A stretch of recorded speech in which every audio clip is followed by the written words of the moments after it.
Good evening and welcome, a very, very warm welcome to another Thursday night in High G's for another in the GFDI podcast series, number 3. So first of all, thanks to those that have watched the one or both of the first two and given us feedback on them. It's very much appreciated. You'll have noticed that last week and the week before, we were bang on 8 o'clock, and tonight my guest is causing problems with some of the other guests in the green room backstage. Bit of a diva, it might be said to some, but we'll let him away with it because it's only a few minutes late. It's only a few minutes, and he's listening to me now as well, and he's wanting me to say something good about him. So without further ado, let me introduce you to a man that you've already met on the first series that we did over on Instagram. A very, very good friend of mine, the oldest RAF friend that I have. Not the oldest in years, but the person I've known longest in the RAF, even longer than my good lady wife. We were affectionately known to some as Pinky and Perky. We served their trade training together, and before we were sent to the north of Scotland. And the last time you saw him on Instagram chatting to me, we were talking about all things from authority through drug investigations. I'll stop right that point there and bring him in, ladies and gentlemen, the one and only Mr. Patrick Penn. Get in here. How you doing? How you doing, mate? You all right? Was that all right for you? Have you stopped bothering the green room guests there? Yeah, apologies for that, everybody. Tell them what you were doing. You needed to get the light right on your face, didn't you? It was... No, because I'm in the conservatory, the light in here, it's one of those old-fashioned ones, and so it doesn't actually light that well. So, yeah, it's I had to get another light because it wasn't up to Mr. Richardson's standards. So, yeah. So anyway, it's not. You've not just tried to keep the lights dim because you've had a skinful and you don't want folk to see that. You know? Oh, not that again. No. No alcohol. No, mate. No, listen. Thank you very much for coming back to talk to me again after the first time. We've obviously spoken. As if the first time wasn't scary enough. We got. I said as if the first time wasn't scary enough. I really enjoyed it, mate. I did as well, but I was a bit nervous. But I'm actually okay tonight, which is a bit worrying. So you're going to drop a couple of things on me, aren't you? Yeah. Well, would you expect anything less? Oh, listen, you might get away with a little bit more tonight because the kind of theme for this series is all about music, and so we're still talking JFDI, we're still talking Forces Stories, we're still talking shit, but we're now talking about songs, and we're talking about tunes that have kind of defined periods of our life. And you sent me 4 through that, if I'm honest, I was like, it's the only person. You're the only person that's actually sent me a song, and I'm ashamed to say it, that there's a song on there that I don't know. So we can, as we're talking tonight, I won't give you any further clues, but there is a song in there that I didn't know. Now, to one person watching, it'll be very apparent what one it is, because I told her earlier on. Okay. But kick us off. So the four songs that you've given me, I need to tell people the first one, and I will relish in saying this. I was hoping that somebody would send me this song, because I get to say over the airways the title of something that I've heard echo through stereo upon stereo upon stereo that I've had throughout the years. And every time you hear the song start, you just crank it up a little bit louder, don't you? Yeah, And, yeah, yeah, and you yeah. open the windows as well. Yeah, you do, you do, you So, do. uh, this first song, and I think I know a little bit of it, but I'm really interested to hear the kind of story that goes along with your first choice, which is NWA and Fuck the Police. Fuck the police, yeah. Over to you. What's Right, so the yeah, I sort of the first, actually all four choices were quite difficult, bar the fourth, the last one. The last one, I always knew I was going to choose that one. I suppose that all your other guests had the same problem, is that there is just so many tunes that that you can relate to in your life, and a lot that I remember from Bucking and Neatishead and Saxa, etc. And the Falklands as well, like James, Always Sit Down. If you're at Mount Kent, everybody will remember that. And I love that. I still love that song. It always reminds me of Mount Kent. Always banging on the roof, jumping up. Oh man, they were good, good times. I do. But Fuck the Police. Basically, yeah, I think I touched on it last time on the first podcast. It was Sorry, actually what was the name of the song again? I missed that. what the first one, or the Fuck the Police. No, your choice. Yeah, you need to say it again, mate. All right, yeah. NWA, Fuck the Police. I won't actually say what NWA stands for. I'm playing. I'll let you talk. Yeah. So yeah, I chose. Yeah, it was the first album that I actually purchased on vinyl. So I'd had a couple of tapes when when you're younger, you get little tapes and stuff for you. If anybody remembers cassette recorders and all that, old technology. And it was the first album that actually went out, because I explained, as I touched on previously, it was I was well into hip hop and stuff, and previous to that, bit of breakdance and stuff. And it was NWA Straight Outta Compton was the album, and I absolutely love. I even now I still, and I think you play it quite a lot as well. I know quite a lot of people that still play it. It gets you pumping and gets you ready. If you're going for a run or anything like that, or even training. So that's foremost, that was one of the reasons I chose that because basically it was something, and it meant a lot to me as I was joining up and going through that process.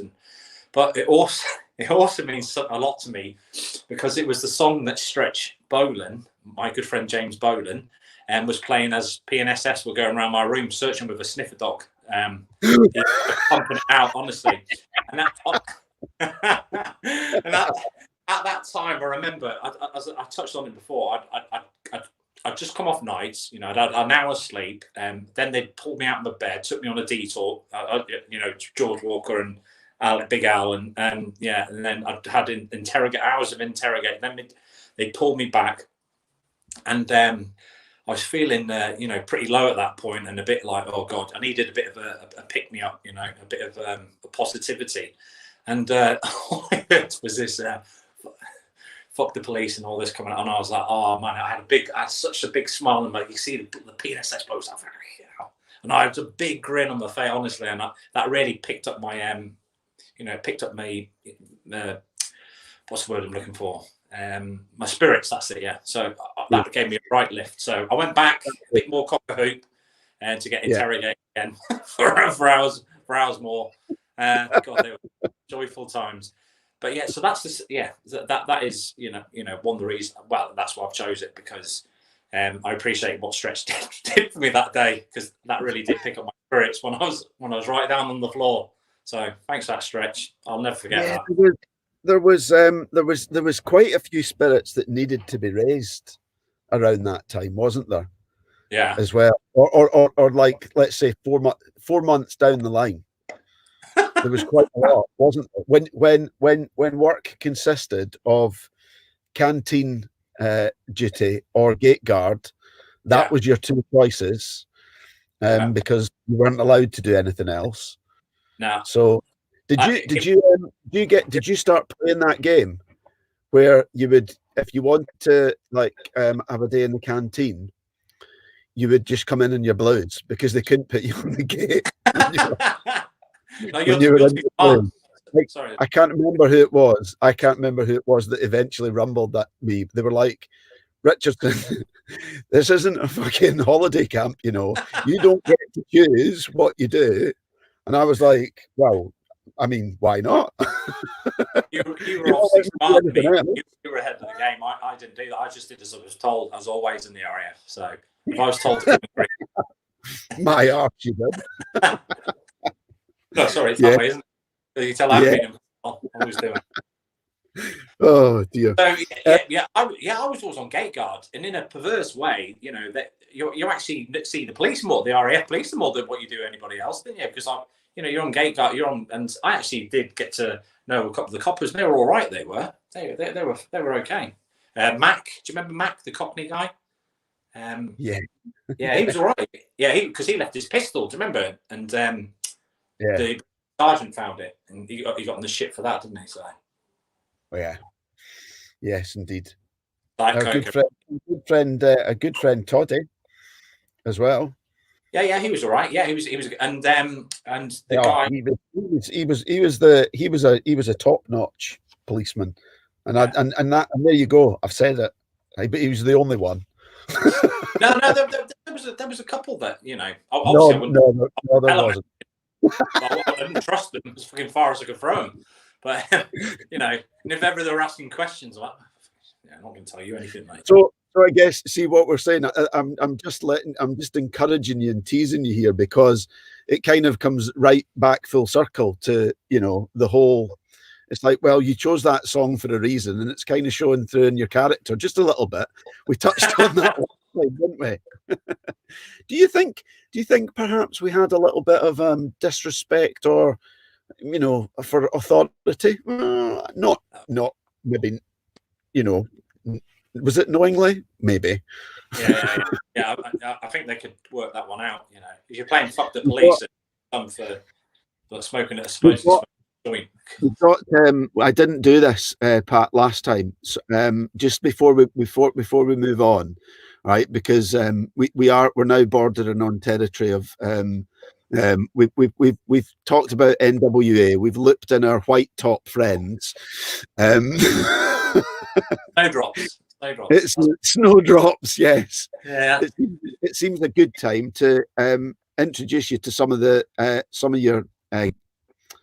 listeners this week. So we've got Alex. I thought you were going to introduce you to PNSS Sergeant from. Oh my God! I'm like, oh my God. God. We'll get to that. If you give me 2 seconds, we'll get to that. The comments are coming, right?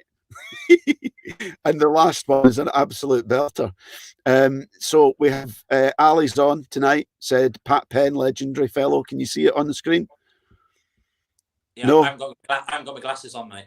I can't. Yeah, you're blind. Mr. Barlow's on watching. He says the guest last week was much more handsome. Well, that goes without saying, doesn't it? I agree with that. So what have we got? Give over, Ali. Oh, we've got Mr. Camsey's joined tonight as well. He said, "Gone." Oh, no. Oh, that got me into trouble last time. Oh yeah, here we go. This is it gets a bit tasty. Paul Camsey said, "My son is a copper." Oh well, no luck. Oh, well. They can't always come out the way you want them, eh? I'm kidding, mate. I'm kidding. Yeah, I've got a couple of mates that are coppers now. Yeah, like Lee Moorcroft. He's a top lad. He's a copper. There's a few of them that are top lads. What about this next? What about this next guy? Gary Barlow has said George Walker, man. Oh. he's I bet you his mum absolutely loves him, but yeah. Paul Camsey said, "Add me, mate. You'll have to join the. We need to get you an invite." Pat's in the hot seat tonight, mate. Yes. There we go. It does look like an interrogation, doesn't it? With the lighting and stuff. So I've done just before we move on, Andy Holmes says, Pat Penn, DC Heems. Oh yeah. How did I know the voice to do there? How did I know that? Hello, Andy. Right. Hi, Big Al. There you go. Hi, Paddy. Hi, Camsey. So there we go. Right. Okay. So I'm gonna go on to your next song, because I know what's kind of what'll happen. We get carried away, don't we? So we're Yeah. trying to get through them, but also because there's So the next one is Massive Attack's Unfinished Sympathy. So now this one, well, I can't say because you've got to guess at the end, haven't you? So yeah, I'll let you tell the story. Yeah, so this is actually my favourite tune of all time. This is the tune that I absolutely love, and this always reminds me of there's a few people actually, but definitely the RAF. I still play this tune all the time, like I said. Reminds me of Big Al, because he coming from Burnham-on-Sea. I came from Wiltshire, Warminster, Wiltshire, so we were like West Country boys at the time. Yeah, talked about Massive Attack quite a lot, and the fact they were from Bristol and stuff. So it always reminds me of Big Al, and it is my favourite tune, like I said, of all time. Also reminds me of Dids and Scout a bit as well, because we used to play that quite a bit as well. I remember we went. Sorry, it's a tune. Oh, I love it. It's like I said, it's my favourite of all time. In fact, that does it a disservice. It's a tune, because you say that about a lot of things. It's an absolute classic, isn't it? Yeah, it's a classic. I mean, here's what Andy Holmes says: the greatest tune ever, in my honest opinion. Yeah. So he completely agrees with you. Yeah. So the boy's got good taste, hasn't he? And has got good taste, man. He's got good taste. But yeah, it is. Oh man, what a tune! And yeah, like I was just saying, it reminds me of Distant Scouts a bit. We went to Bebington, where Stu's from originally, and we used to play that quite a bit before we went out. We stayed at their house and got absolutely wallied as per usual, and then came back in. God, that all turned into a disaster as well. So trying to get in the house and just rolling around this front lawn, and oh God. A few beverages consumed that evening. Oh yes, of course, yes. But we were young then, weren't we? So I mean, like free shandies and you were pissed, weren't you? Free top deck tops and you were gone. So, a bit better now, but yeah, I just suffered for like 12 weeks afterwards. So as you get older, you know what it's like. You can drink the same, but the recovery period. We were saying that we spoke about that on the last one. Where ironically the last thing that we spoke about, just after we were talking about that on the first one, I'd asked you about the future, and you told me a little bit about what you had hoped for the future, and I kind of thought of that tonight, and so I'm just going to apply it to what you've just spoken about, because now, in relation to when we last spoke, it is the future. The future is now. So what did your future hold? And strictly in relation to that last subject, I'm really interested as to how your future, based on the end of the last interview when you talked about your sort of, just as you touched on there, your relationship with alcohol. What's that like now? All right, yeah. So how do you and the demon drink get on these days, or don't you, or what's the story for people? Right, yeah. So that was a lovely little segue into that, wasn't it? From like Unfinished Sympathy. I mean, do you see what I did there? Yeah, it was amazing, mate. You should be on the radio. I'm sorry. Anyway, I've got to go now. Yeah, right, okay. I think we've touched on this before as well. I think we've discussed this before. I've definitely not got the best relationship with alcohol. So 95 to 98% of the time, absolutely fine. I go weeks and I go weeks and weeks without drinking. I do now. Whereas before I would never ever. That just didn't happen. The hangover from the RAF, so to speak, was the fact that I had to drink every Friday, Saturday without fail for years and years and years and years and years after I left the RAF. For years. In fact, I started drinking during the week and Thursday and this, but the difference is that in the RAF, you know, you had swing shift, and then you had GC. So if you worked GCI, you also had evening, so you could like then. What's swing shift? Just for anybody that doesn't know. Oh, right.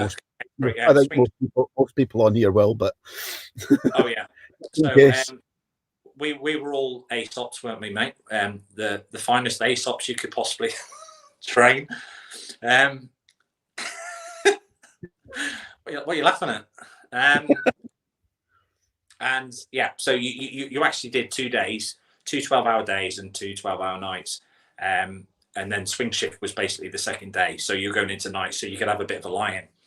So normally you'd go out, well, in fact, not 100% of the time you go out and get pissed with your mates and have a laugh and that. So, which was great. I loved it, you know. But obviously you can't do that as a civic because, you know, most of the time you're a day worker. And I tell you what, it took me years to get used to getting up every day. Years. Now I'm up with the lark I am now. I go to bed. In fact, it's my bed. I'm normally in bed. When you do drink, you just drink all night. Sorry? Is that because when you do drink, you just drink all night?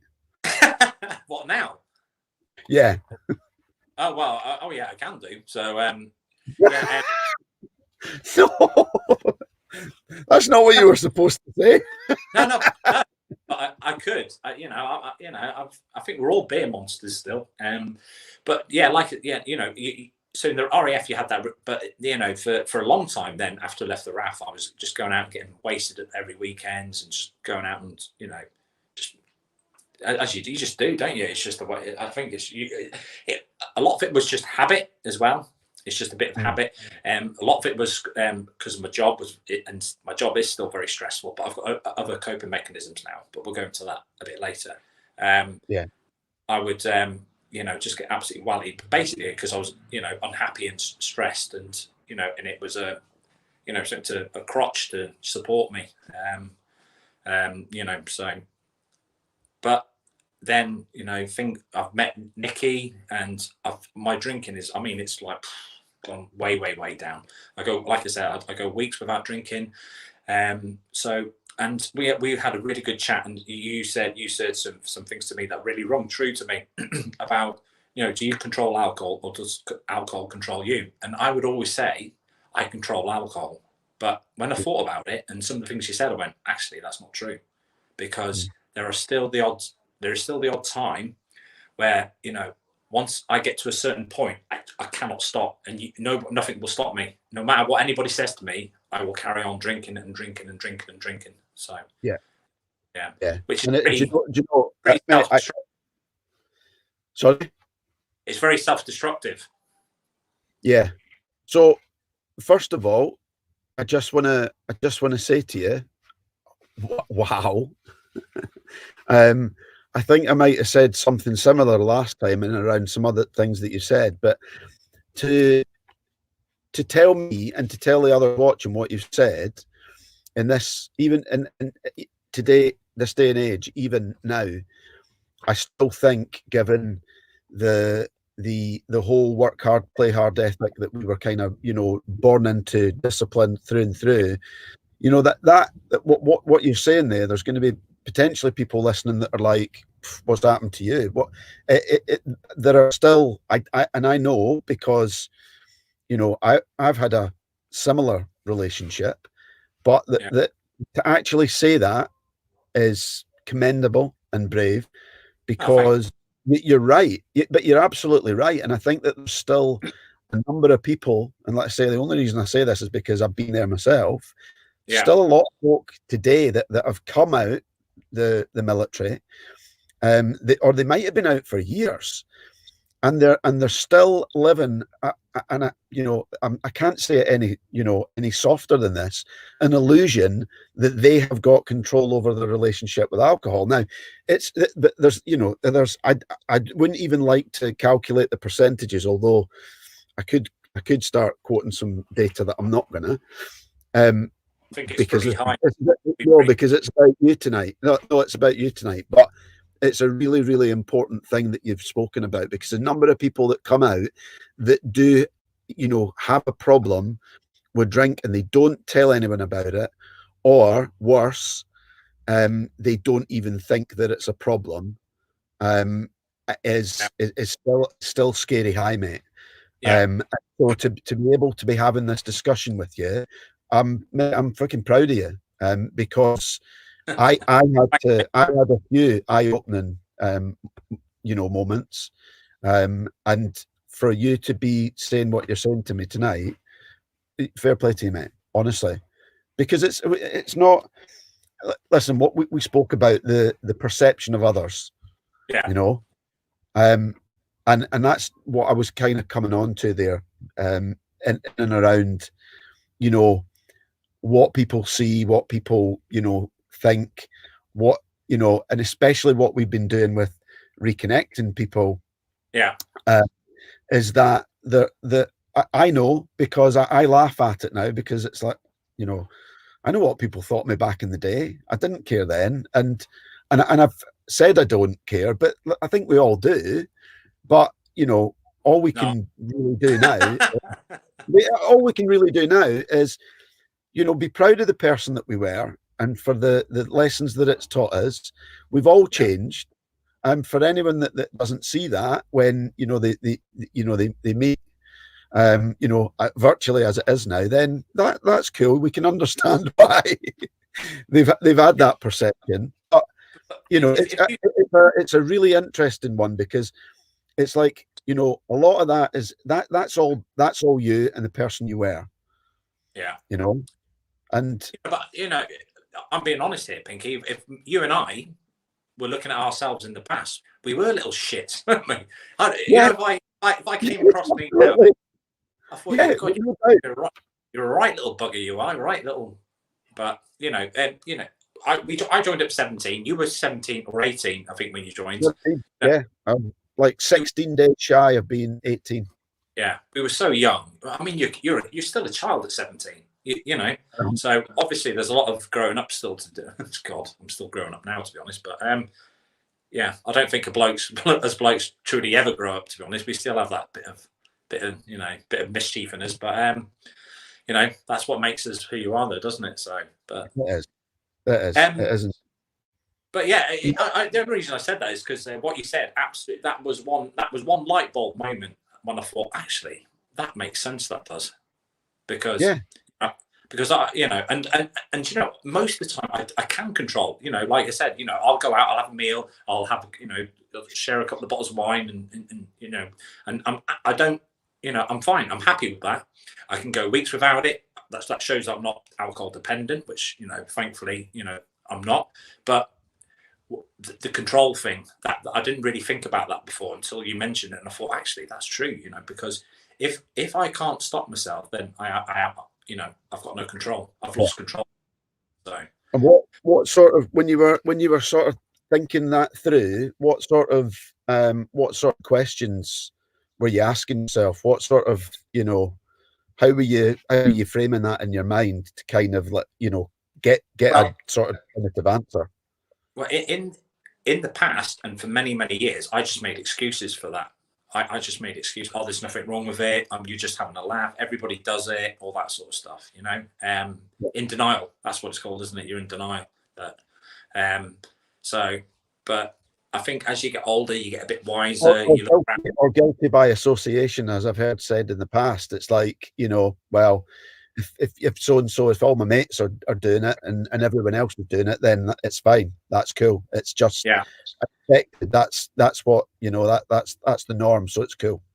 Yeah, well, I still go away having. Well, sorry, I used to go away when we were allowed to, for these weekends away before lockdowns and stuff, and had some fantastic weekends away. And I will continue to do that, and I will continue to consume alcohol and have a good crack and have a laugh.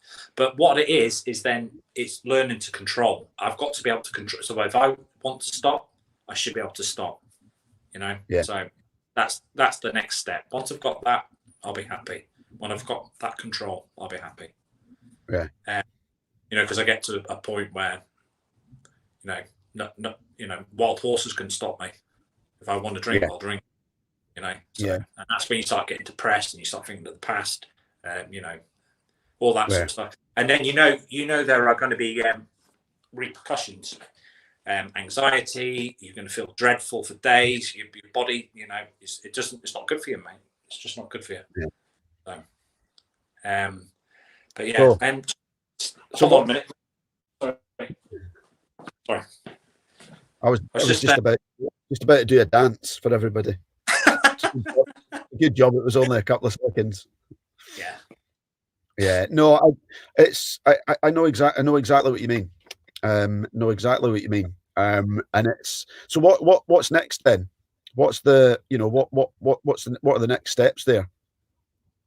In regards to, like, I guess like what you're kind of saying is you kind of got to that get to that point where you're like, right, yeah, something needs to change here. Yeah. I think there was just one too many Saturday where I woke up feeling like shit, and and just wanting to hide away from the world.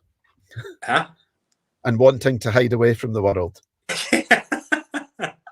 Yeah, and oh man, you do, don't you? Yeah. It's like, one of the things that I've said and will continue to say, I won't say anything to anybody on here that doesn't directly reflect, on me as well. it's like we've been there, but being able to acknowledge that, it's like that's wrong, Yeah. and it's like, if you're ever feeling that the only thing that you can do is hide yourself away from the world, then fundamentally, social creatures as we are, that is not healthy. And No. and I have been there, and I know it is the most unhealthy thing that you can do, unhealthier than anything that you put in your mouth or anything that you drink. But guess what? That comes as a, as an after effect to having done that. There's, and like you've said, all of the other things that go along with it. Sorry, mate. I think as you get older as well, you become much more aware of the effect that's having on everybody else around you. So it's not just hurting you, it's hurting other. And I don't mean you're physically hitting people and being verbally aggressive. I mean that you've got a hangover, you can't get out of bed, you feel like shit, you're a bit grumpy. I was never bloody violent or anything. I've never been like that. Or I'm a very happy drunk. Most of the time. But you're right. I mean, but the downside, the come down, the grumpiness, the lethargy, the physical just can't be arsed, that feeling grogginess, all of that haze that lingers in your head and leaves you with like no energy, does not make, or is not conducive to a healthy person to be around, right? Exactly. And that's what stopped me. It's going to have a knock-on effect, regardless of, it's going to affect the way you talk to people. It's going to affect the way that you respond to people if you've got kids, and so it does it. It affects absolutely everybody around you. And I think we both had to learn the hard way, that, there kind of comes a time when, nah, that's not going to work for me no more. Yeah. It's basically, I think it's a lot of people like forces export drug of choice, isn't it? Is alcohol, just to try and make you feel better, and to, but ultimately it doesn't. After I was gonna, it's that's what sort of stopped me drinking every single weekend, was the fact that I got sick of trying to concentrate, because you're at work on a Monday, you have that foggy head and you can't, and that anxiety, that awful anxiety and stress. Hated it. Oh my God. And eventually I got to the stage where I dreaded that more than I needed to have a drink on a Friday or a Saturday, every Friday, Saturday, if that makes sense. Yeah, it makes perfect sense. Yeah, absolutely. I just don't want to do that. So one final question on this, and then we'll kind of change the beat a little bit, because the next song. But before I go into it, one final question on it, because it's a serious topic, right? And there's still a lot of people suffering. There's still a lot of people that are, that are that are drinking too much and haven't even got to the point where they know they are yet, and they haven't asked that question. So if anybody that's watching this, or anybody that this is shared with or watches this, or it resonates with them, and somebody might benefit from them, what message would you give to anybody who's kind of maybe asking themselves the same question at this point in their life, or thinks it could apply to them? What a bit of advice would you offer them? I would say just plonk yourself in front of a mirror and just have a good, long, hard look at yourself, and say, look at yourself and think, am I truly being honest with myself? Am I drinking too much? Am I not drinking too much? Have I got a healthy relationship with alcohol, or have I got a very unhealthy relationship with alcohol? I had at times a destructive relationship with alcohol, but yeah, so I went through a time in Swindon where I was drinking all the time, and that was after a breakup of a relationship, because I was devastated, mate. So and this is true, hand on heart, true as God. And the worst I got, I had 24 bottles of Stella on the night. I went to bed and I was still sober. I'm not joking. Bad, isn't it?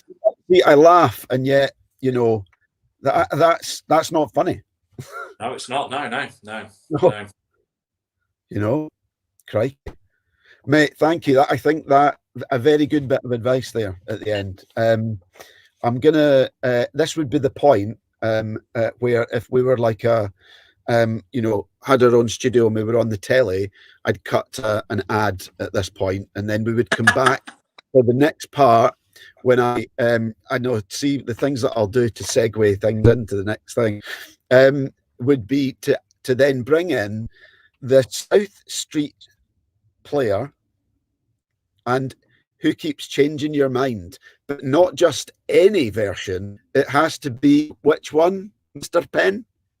Oh God, wait a minute. Sure, wait. Oh God, my mind's gone blank. You put me on the spot. Pure shit. No. Oh God, what mix is it? Remind me. Pure Self, 1994. Yeah, that's it. Yeah. Is that? Yeah, that's it. Yeah, that's the one. Yeah. What's the deal with this one? So before you tell me, I listened to it today.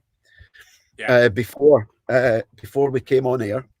Yeah. And I was listening to it, and as I did, I actually listened to all of your songs. I do before each show that we do. I listen to all of the songs that my guests are gonna come and talk about. Yeah. And when I was listening to this one, I was about, because it's a long song, isn't it? It's about an 8-minute mix. Yeah, this one. 8 mix, yeah. And so I was listening to it today, and it kind of like, well, I'll let you explain, but I got to a bit in it, and I was like, ha, ha, ha, and I just started to giggle. And because I kind of visioned what you might be doing at the point in time of listening to that song. And anyway, I'll hand over to you, and you can explain. I think the point you're talking about, it's a very uplifting song, and you didn't by any chance like eat tubes of like orange Smarties when you were like listening to that song, did you? Or blue ones, maybe? Huh? Or blue Smarties. I'm not sure. Would it maybe be the orange Smarties or the blue Smarties? I'm not sure. I don't know. I don't know what you're talking about, Pinkster. But yeah, yeah. So that tune there all is well, I'll start from the start. Yeah. So basically, towards the end of 1994, had an invite from young Alan Diddles, as people know. Stretch and I were at NEATZ, and we were invited down to London to go clubbing. And so we made our way down, and honestly, went to this club called the Velvet Underground, and oh my God, that that night changed my life forever, absolutely forever. I mean, music wise, cultural wise, everything. I walked out of that club a different person. Honestly, I was like, oh my god, it was the best night of my ever of I mean, going out wise. What a night! What an absolutely brilliant night! And then we went on to the Ministry of Sound after that or something. So yeah, it didn't even stop there. We just carried on. But yeah, it was. It was almost like the start of a like a new chapter. Like it was like your sort of, I But found where I belonged. Basically, it was like it was like finding God or something. Like, honestly, I'm not joking. It was like, oh my god, this is absolutely amazing. So the whole. So what it was for me, as we were walking the Velvet Underground, what a club! I mean, oh my god. Just as you walk downstairs, all velvet, like all everywhere. You walk in, it's a beautiful place. It's full of the loveliest people. Everybody's happy. It's such a great atmosphere. The music is absolutely, the tunes were unbelievable. The DJs were unbelievable. And I remember, and then Who Keeps Changing Your Mind? That mix came on, and oh my god, I thought it was going to end up on the moon. Honestly, mate, I was just like, Jesus. It was just, oh my god, that night when I walked out, and then going back, it was just like I just had those house tunes pumping in my head, trying to, oh, good days. Yeah. Well, I couldn't get rid of just banging for it. I thought, Jesus, I've got tinnitus or something. how are your ears? How are your ears these days? Sorry? How are your ears these days? Exactly. I can. Yeah, there's certain ranges where they're not the best, to be honest. And I'm going blind. I can't hear properly. But yeah, apart from that, it's all good. But I actually listened to that tune before. I don't think the heat. Can you see my breath? I'm like The Exorcist. Honestly, it's like I don't think the heating's working. Hold on. I just thought that was normal, mate. Oh, here he goes again. I'm definitely going to do a dance this time. I'm gonna get up and have a guy. It's like we're filming in the freezer. What? It's like we're filming in the fridge freezer. I'm going to put, honestly, look at this old blanket I've got. Look, like Mrs. Miggins. Look. We'll be back after this advert. It stopped working for some reason. Anyway, where were we? Sorry, guys. Sorry, listeners. I don't know. Where were you? About the Velvet Underground. You were talking about the Velvet Underground and that sort of.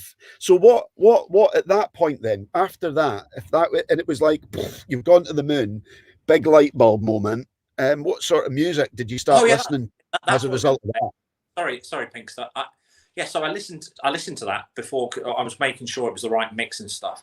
I listened to that, and oh my god, the goosebumps on my whole body was just. And it was like my hair would up here again. It was like, whoa. Honestly, I listened to it for a while and I was like, oh my god, it was like I was back there. It's a good tune. Good tune. It's a good tune, isn't it? Yeah. I liked it. Pinky's got a new favourite.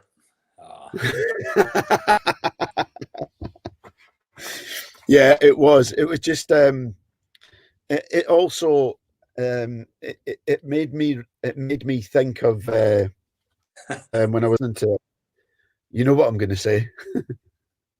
Yeah, go on. It was just the style of music which wasn't played very often in the nightclub that I mentioned to you today.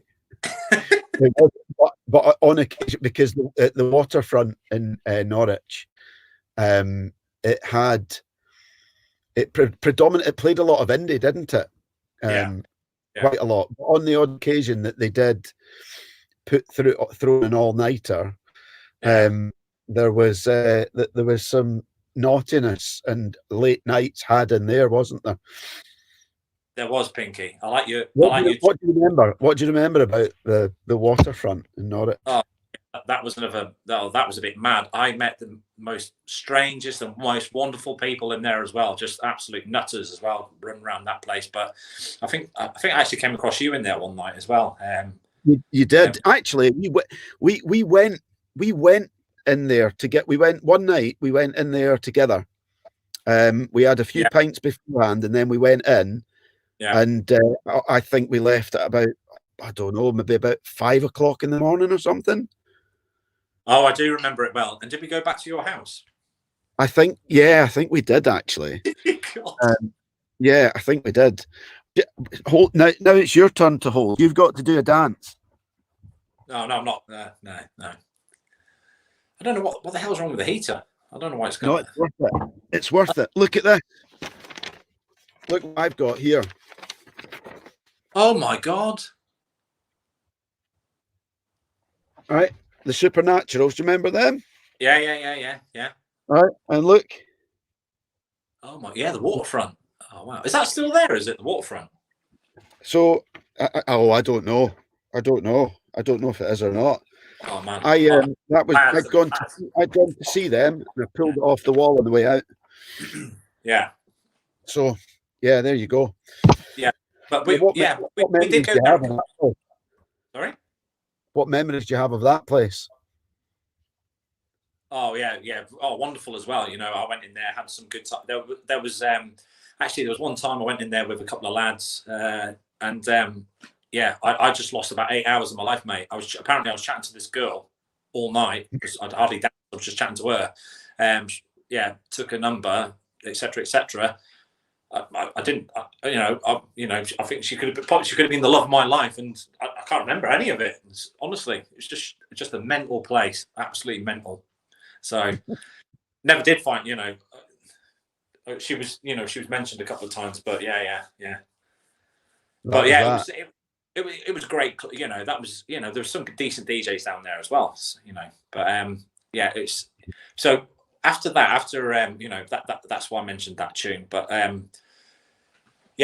even after I left the RAF, I still went clubbing for a while, and I still loved that scene, and but I've definitely calmed down since then. Yeah. A good night out now is a meal of wine. Hey, had to. Oh yeah.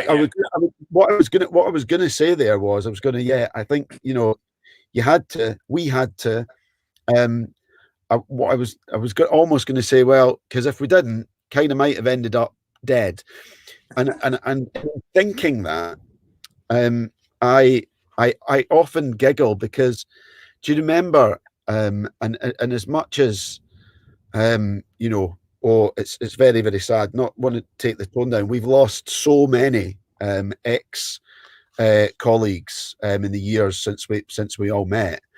But yours was quite often one of the names that I used to hear when I would mention you in conversation, and somebody would say, "Pat Penn, is he still alive?" And I would quite often go, "Yes," and he's well, alive and well. And it was almost like people were surprised. Oh yeah, well, I think I mentioned it in the last podcast where on my leaving card they said I'd either end up in prison dead or and I thought, oh, that's yeah, cheers. Thanks for the lovely card. And yeah, and I actually there was a few times I actually heard that I had already passed away as well. Did you hear about Penn? I'm trying to, something's flashed up, and I was like, what? Oh, I'd heard you died. I was like, what the fuck? No. I thought that somebody had said something to you about it as well. Yes, I heard you died down the Falklands. I went, what the fuck? Yeah. But the old rumour mill. Do you remember that in the RAF? The old, God, that was one thing I didn't like about the RAF. It was all that bullshit. People bloody. Everybody knew everybody's business, didn't they? And they wanted to as well. I didn't give the crew. Yeah, I know. It was just, oh man, I didn't like that. But the rest of it was, all the friendships and everything else that I've got now, and I'm very appreciative for a lot that I've got in life was down to the RAF. So I've never badmouthed it. But there were things that it's like anything though. Any organisation, there's good and bad and everything. So. Yeah. So I'd never Well, this is true, right? This is true. Pinky and Perky would never have been. Yeah, we should be married. We should have. All right, steady on. Karen's watching. Come on. Nicky might not be. Oh, I'm just joking. Before we go on to, huh? just before we go on to the last song, mate, Yeah. there's a few more people that we're watching. So Colin Goodsir's in the house. Hey, Colin. Andy O'Hare. Hi, Andy. Andy said, "Love it, Pat. You're brilliant, mate." Oh, thank you very much. Very kind. Cheers, buddy. Love you too. Karen said, "Yeah, she's still watching." Oh, She upset. and a message from Paul Camsey still watching as well. So I think he might be referring to the waterfront here. He said it is still there. Oh, right. Oh, we need a night out there, Pinkster. Whenever all this crap is. Hey? Well, no, I tell you what, okay, just because it's you, I promise you another night out there before or just whilst you're reading my book. All right, okay. Whilst you're reading my book, I promise you another night out in the water. Okay, that's all I'm saying. Yeah, you know what? I'm saving your book for holiday. Ah, you're a good man. You're a good man. I like to, when I go on holiday, I always read a book, and it's because it's so, it's quiet and you've got time and you can just, and I love to get my head right into it. So I like to, that's just the way I am. So I'm weird that way. Yeah, no, mate. Do you know what? There's a couple of people that have said that they're saving it as well. Yeah. And yeah, it's cool. I mean, it's actually I've taken it as a bit of a compliment, because a few people have said, I want to be able to give it the time. Like you said, give it the time. Yeah. Which is a big compliment. So it's you cool. want to take it all in. You want to remember it. You want to, because obviously it's not the truth, but it's, it'll have some semblance to life in the Royal Air Force. So. Yeah, and I'm sorry. In fact, not sorry for the blatant plug of my book. I would never be as stoop as low to have like a banner running along the bottom of the screen at the moment that said, "Grab your copy of The Disappearing Scotsman now at thedisappearingscotsman.com." Oh, brilliant! Well done, mate. Oh, love it. Boys got to eat, right? So listen, mate, the last song, and I quite deliberately getting good at this timing. The last song, I think, is going to be quite a special story. So it's the Carpenters and Top of the World. Yes, that's right. Yeah. So this song means a lot to me because obviously, not obviously, but yeah, it was the song that my wife and I danced to at our wedding. It was the first dance. So, and we both absolutely love that song. Always have done. It's just crazy, isn't it? You go from one extreme to the other, like a house club in London to, but that's life, isn't it? We're all different. We've all got different traits and bits to us that, different parts and stuff. So, what you see is not what you always get. Everybody's got different, different parts to them, different interests. So, but anyway, I digress. But I absolutely, I love that song. And it's also, we used to play it quite a lot down the Falklands as well, on Top of the World, because obviously being up Mount Kent and stuff. Absolutely. And so it reminds me a lot of that as well. So, some cracking times down there, brilliant times. Didn't want to go. Was absolutely kicking off because I just started to get clubbing and going to London, found that scene, wanted to carry on with that. And then they sent me to good old RAF style. So I arrived in the Falklands on December the 24th, I think it was, or the 23rd. So, but absolutely loved it.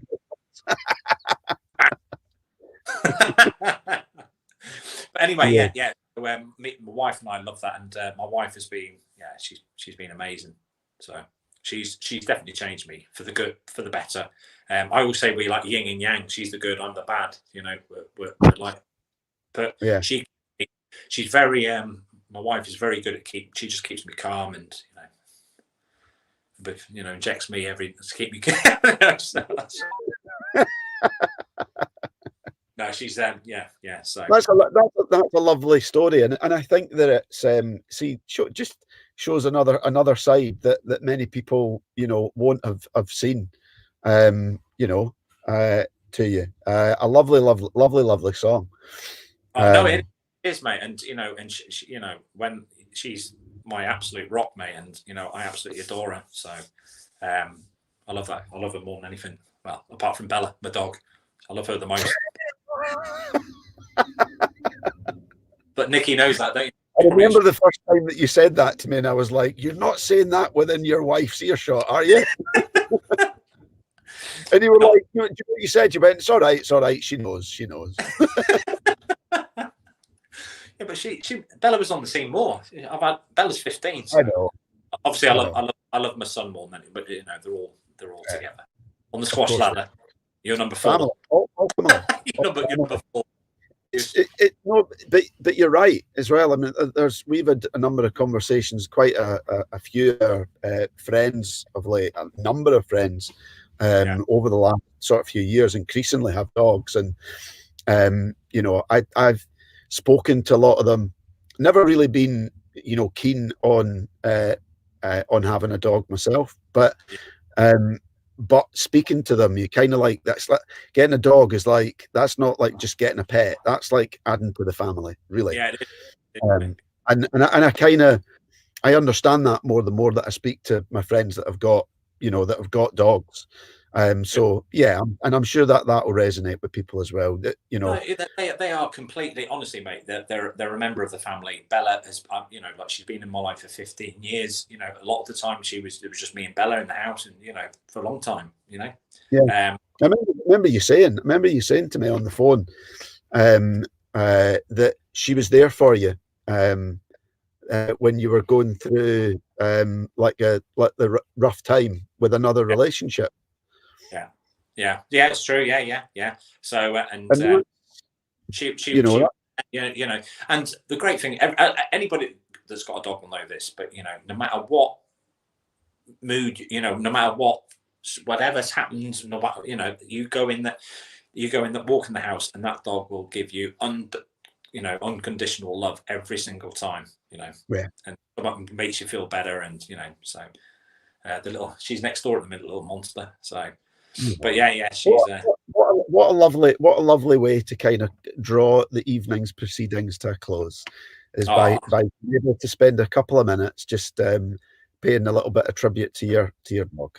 I think that's lovely. Oh yeah, thanks. You can you can see my breath now. It is like The Exorcist in here now. But I don't know what's happened to the heater. About the heater.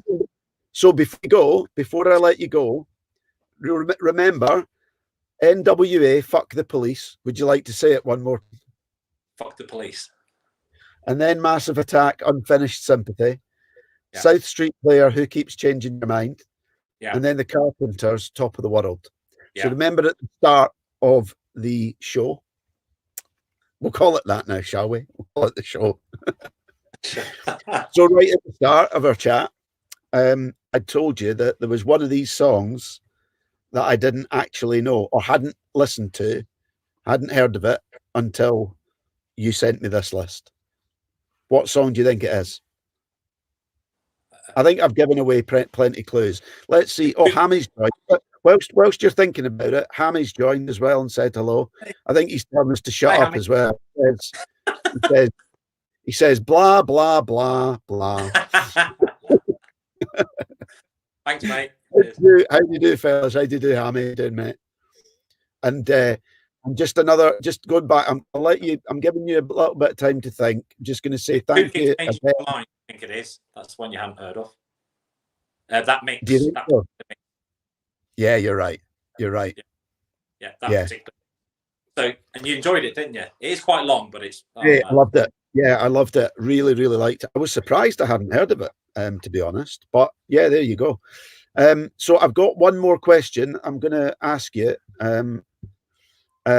just before you go, right. Because it's kind of tied to. But before I do ask you, who else? I guess we should just shout out to Harry, to Paul Camsey again, to Karen, to Andy, to Colin,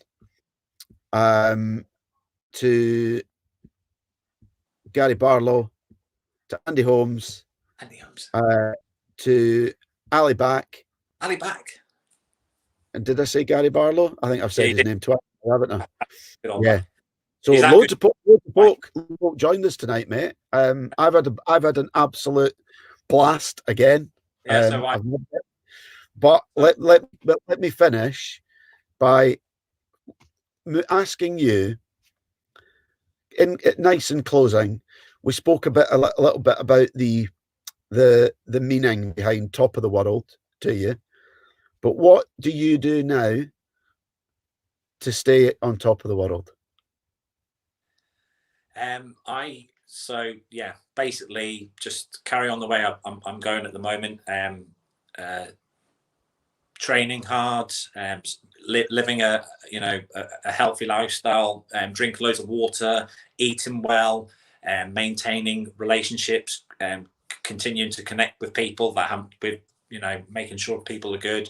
All the force forward stuff that I know you like to hear. And basically, Mate, listen, it works, and I don't think that as much as this is what I'm doing now, yeah, right? I'm, that this is it. It works. it So does. It does. so why should we not tell people about it? We know it works, Yeah. and I think that in applying this, both of us are much happier. I think we need to tell more people about it because there's other people out there that can benefit from it. Well, there are already people that, if we just bring it back to the bare sort of our one and only strap line that we'll use for people, what will we say to them? If in doubt, Give it a clout. just fucking do it. Oh yeah. No, JFDI, hashtag JFDI. Yeah. Oh yeah, definitely, mate. I like I've said to you before, I was at a stage where I was going down that route anyway. I was eating healthier. I was drinking water, and look after yourself and all that sort. But connecting with you and going through all the forceful, it's just re-energized me and emboldened me and just it's just amazing. So Yeah, there we go. Here we go. We've had one more drop in there. Mo has said, Pat, another great chat with Mr. Pinkster. Great music choices. Oh, thanks, mate. He's a good lad. There we go. Cheers, mate. So the final words, yours, Pat, to say good night, and any final message for anybody watching. Yeah, good night. God bless, and stay happy, people. Look after your mental health, and love ones, and connect with people if you haven't spoken to anybody for a while. So I think that's it, and it's lovely to see you again, Pinkster. Always a pleasure. And I'll tell you what, last thing I'm going to say is it's bloody cold in here. Gee, I don't know what's happened to the heat. Keep going on about the bloody heat.